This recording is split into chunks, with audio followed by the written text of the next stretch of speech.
இன்று முதல் இஸ்ரேல் மேல கடுமையான தாக்குதல்களை தாங்கள் ஆரம்பித்திருக்கிறோம் என்கிற அறிவிப்புகளை தற்போது ஹிஸ்புல்லாக்கள் வெளியிட்டிருக்கிறார்கள். ஹிஸ்புல்லாக்கள் 2024 நவம்பர்ல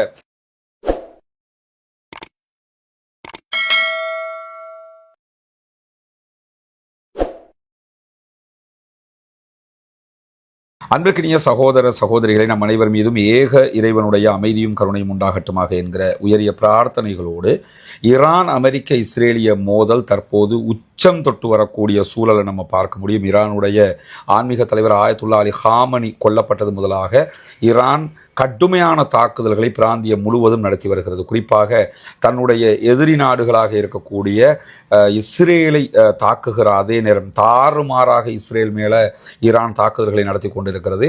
பல செய்திகளை வெளியே விடாமல் இஸ்ரேல் தடுத்தாலும் இஸ்ரேலுடைய ஹரேட்ஸ் அதே போன்று வைனட் உள்ளிட்ட பல ஊடகங்கள் அந்த செய்திகளை வெளியே கொண்டு வந்து கொண்டிருக்கின்றன. இதுவரைக்கும் இஸ்ரேலுக்குள்ள மாத்திரம் 200க்கும் மேற்பட்டவர்கள் கொல்லப்பட்டிருக்கலாம் என்கிற செய்திகள் தற்போது வெளியாகி இருக்கிறது. இதே நேரத்தில் இஸ்ரேலுக்கு தாக்கு நடத்துகிற அதே நேரம் அமெரிக்காவினுடைய தளங்கள் மீது தாக்குதல்களை நடத்துகிறது. இந்த தளங்கள் எல்லாம் எங்கே இருக்குன்னு கேட்டால் ஈரானுடைய நட்பு நாடுகளாக இருக்கக்கூடிய அரபு நாடுகளுக்குள்ளதான் இருக்கிறது. குறிப்பாக குவைத் மேல தாக்குதல் நடத்துறாங்க, கத்தர் மேல தாக்குதல் நடத்துறாங்க, பஹ்ரைன் மேல தாறுமாறான தாக்குதல்கள் நடத்துகிறார்கள். அதே நேரம் துபாய் மேல கடுமையான யுஏஇனுடைய பகுதிகள் மேல கடுமையான தாக்குதல்களை நடத்துகிறார்கள். ஈவன் சவுதியினுடைய ரியாதுடைய கிழக்கு பகுதிகளில் இருக்கக்கூடிய அமெரிக்கன் பேஸை இலக்கு வைத்து கடும் தாக்குதல்களை நடத்துகிறார்கள். அதே போன்று சைப்ரஸ் மேல தாக்குதல் நடத்துறாங்க. ஏன்னா சைப்ரஸ்ல இஸ்ரேலுடைய பேஸ் இருக்கிற காரணத்தினால சைப்ரஸ் மேல தாக்குதல் நடத்துறாங்க. நேற்றைய தினம் ஒமான்ல இருக்கக்கூடிய அமெரிக்கன் பேஸ் மேல தாக்குதல்களை நடத்தி இருக்கிறார்கள். இன்று முதல் ஜோர்தான் மேலையும் தாக்குதல்களை நடத்த ஆரம்பித்திருக்கிறார்கள். இதற்கெல்லாம் ஈரான் சொல்லக்கூடிய பதில் என்னன்னா, உங்க நாடுகள் மேல எங்களுக்கு எந்த பிரச்சனையும் இல்லை, நாடுகளோடு நாங்கள் நட்புல இருக்கிறோம், அதே நேரத்தில் அங்க இருக்கக்கூடிய அமெரிக்கன் பேஸுகள் தான் இலக்கு வைக்கப்படுகிறது என்று சொல்லியிருக்கிறார்கள். இதே நேரம் இந்த அரபு நாடுகள் எல்லாம் இணைந்து ஈரானுக்கு கண்டனம் தெரிவித்திருக்கின்றன. ஈரானுடைய தூதுவர்களை, அந்தந்த நாடுகளில் இருக்கக்கூடிய தூதுவர்களை அழைத்து கண்டனங்களை தெரிவித்திருக்கின்றன. அதான் அபிஷியலாக இன்டர்நேஷனல் லா பிரகாரம் செய்ய வேண்டிய விவகாரம். யுஏஇ கூடுதலாக என்ன பண்ணியிருக்கிறாங்கன்னு கேட்டா, ஈரானுடைய எம்பசியை மூடி இருக்கிறாங்க. தங்களுடைய எம்பசி ஈரான்ல இருந்தது, அதை மூடி அங்க இருக்கக்கூடிய தூதரை வித்ட்ரா பண்ணியிருக்கிறாங்க. இந்த சம்பவங்கள் எல்லாம் கூடுதலாகவே யுஏஇ செய்திருக்கக்கூடிய நிலையில தற்போது பதட்டம் உச்சம் தொடுகிறது. காரணம் என்னன்னு கேட்டா, அமெரிக்காவினுடைய USS ஆப்ரகாம் லிங்கன் என்கிற விமானம் தாங்கி கப்பல் மேலேயே 4 பாலிஸ்டிக் மிசைல் தாக்குதல்களை ஈரான் நடத்தி இருக்கிறது. ஈரானுடைய உச்சகட்ட தாக்குதல்களாக இதுவெல்லாம் பார்க்கப்படுகிற அதே நேரம் ஹொர்முஸ் நீர்நிலைகளில் இருக்கக்கூடிய வெளிநாட்டு கப்பல்கள் மீதும் ஈரான் தாக்குதல்களை நடத்துகிறது. வளமையில இந்த தாக்குதல்களை ஹவுத்தீஸ் நடத்திக்கிட்டு இருந்தாங்க.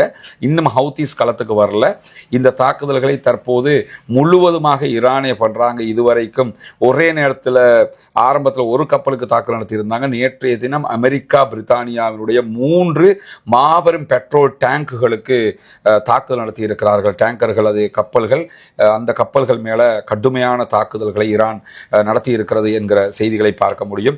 இதே நேரம் தற்போது பெட்ரோல் எரிபொருட்களுடைய விலையேற்றம் உச்சம் தொட்டு கொண்டிருக்கிறது. இந்த தாக்குதல்கள் காரணமாக குறிப்பாக ஜப்பான் இன்றைய நாள் வெளியிட்டிருக்கக்கூடிய அறிவிப்புல பெட்ரோல் விலையேற்றம் தாங்க முடியாததாக மாறிவிடும் ஈரான் மீதான தாக்குதல்கள். எனவே இதுக்கு உடனடியாக முடிவு வரணும், இல்லைனா உலகம் முழுவதும் இதனுடைய தாக்கத்தை செலுத்த வேண்டி வரும் என்கிற செய்திகளை சொல்லியிருக்கிறார்கள். அதே நேரத்தில் ஆஸ்திரேலியா வெளியிட்டிருக்கக்கூடிய அறிவிப்பில் எந்த காரணம் கொண்டும் ஈரானுக்கு எதிரான தாக்குதல்களில் எங்களுடைய போர்சஸ் ஈடுபட மாட்டாது என்கிற செய்திகளையும் இன்றைக்கு சொல்லி இருக்கிறார்கள். இதற்கு நடுவில் இவ்வளவு சம்பவங்கள் நடந்து கொண்டிருக்கும் போது ஈரானுடைய ஃப்ரக்சிஸ் குழுக்களாக இயங்கக்கூடிய ஹவுத்தீஸ், அதே போன்று கதாயிபு ஹிஸ்புல்லா ஈராக்ல இருக்கிறாங்க.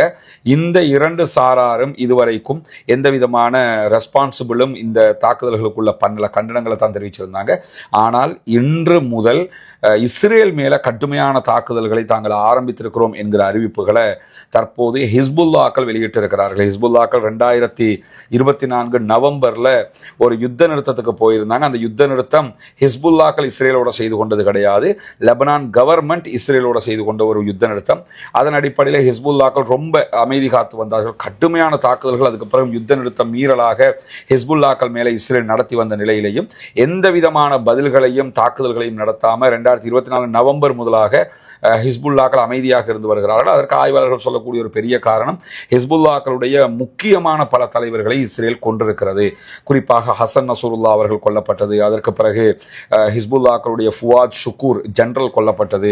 இப்படி நிறைய தாக்கங்கள் அவங்களுக்கு ஏற்பட்டதுனாலையும் சிரியாவினுடைய இழப்பு காரணமாக அவர்களுக்குரிய ஆயுதங்கள் வறுத்து குறைந்ததுனாலும் அவங்க தாக்காமல் இருந்தார்கள் என்று சொல்லப்பட்டு வந்த நிலையில தான் தற்போது நேரடியாக தாக்குதலுக்கு களமிறங்கி இருக்கிறது இஸ்ரேலுக்கு எதிராக ஹிஸ்புல்லா. குறிப்பாக லெபனான்ல இருக்கக்கூடிய ஹிஸ்புல்லாக்கள் ஆக்கிரமிக்கப்பட்ட பாலஸ்தீனம், அதாவது இஸ்ரேலுக்குள்ள இருக்கக்கூடிய இஸ்ரேலுடைய மிகப்பெரிய ஒரு போர்ட், மிகப்பெரிய ஒரு துறைமுகமாக இருக்கிற ஹைஃபா போர்ட்டுக்கு அங்க இராணுவ தளவாடங்களும் இருக்கிற காரணத்தினால மிக கடுமையான தாக்குதல்களை ஆரம்பித்திருக்கிறார்கள். 15 மாத கால ஆக்கிரமிப்புக்கு பிறகு, 15 மாத காலங்கள் கிட்டத்தட்ட அமைதியாக இருந்ததற்கு பிறகு தற்போது தாக்குதல்களை ஆரம்பித்திருக்கிறார்கள்.